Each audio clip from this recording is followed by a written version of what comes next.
प्रतिशत पे। पहले ये जानो कि प्रतिशत होता क्या है। ठीक, कभी कभी हम लोग किसी भी राशि का प्रतिशत रूप व्यक्त करने के लिए कोशिश करते हैं लेकिन कर नहीं पाते हैं। तो आज हम बताएंगे कि प्रतिशत होते क्या है। प्रतिशत उसे कहा जाता है जब हम किसी राशि का 1/100वां भाग ज्ञात करते हैं। जैसे हमने देखो यहाँ बताया है कि जैसे यक्स एक राशि है।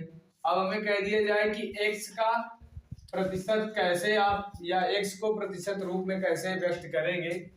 तो एक्स को जब हम 1/100 से क्या करते हैं, गुणा करते हैं। क्या करेंगे, गुणा करेंगे।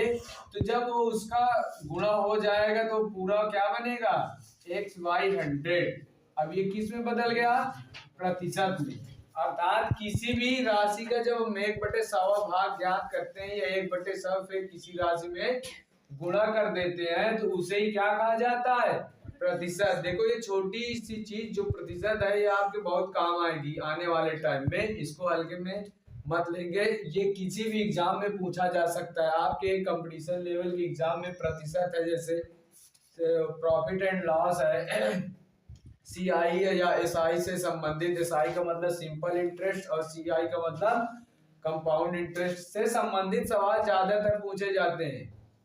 जो भी कंपटीशन है, रेलवे है, एमटीएस है, लेखपाली के पेपर है और जो भी आपके वनडे एग्जाम है उसमें इस तरह के सवाल ज्यादातर पूछे जाते हैं। प्रतिशत हो गया, साधारण ब्याज हो गया, चक्रवृद्धि ब्याज हो गया, लाभ हानि हो गई, ये सारी चीजें उन्हीं में, क्योंकि उसमें छोटी छोटी चीजें आपसे पूछी जाएंगी। आपको हाई स्कूल की इंटर की ट्रिग्नोमेट्री या तो बीजगणित या दो घात समीकरण ये सब सवाल नहीं आते।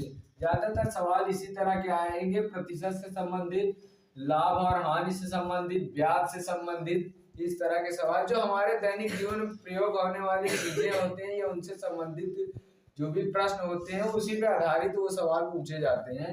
तो आज हम यही इसीलिए हमने सोचा कि प्रतिशत को हम क्या करते हैं, आप लोगों के बीच डिस्कशन करते हैं। अब यहाँ पे हमने ये देखो, जैसे किसी संख्या का 500 का हमें 30% निकालना है। कितने प्रतिशत, 30%। तो अब हमने देखो यहाँ पे क्या किया कि 500 को कितने से गुणा कर दिया, 30 से। कितने से, 30/100 से। अब यहाँ पे देखो 500 का जब हमने निकाला 30%, कैसे निकाला, अब यहाँ 30/100 करके एक जीरो, 30 का कैंसिल कर दिया, एक जीरो 100 का बचा, एक जीरो इसमें का 500 का कैंसिल कर दिया, एक जीरो 100 का। तो ये हो गया, बचा कितना, 50 × 3, 50 × 3 का जब हमने गुणा किया तो कितना है, 150। ये था आज का परसेंटेज, किस प्रकार परसेंट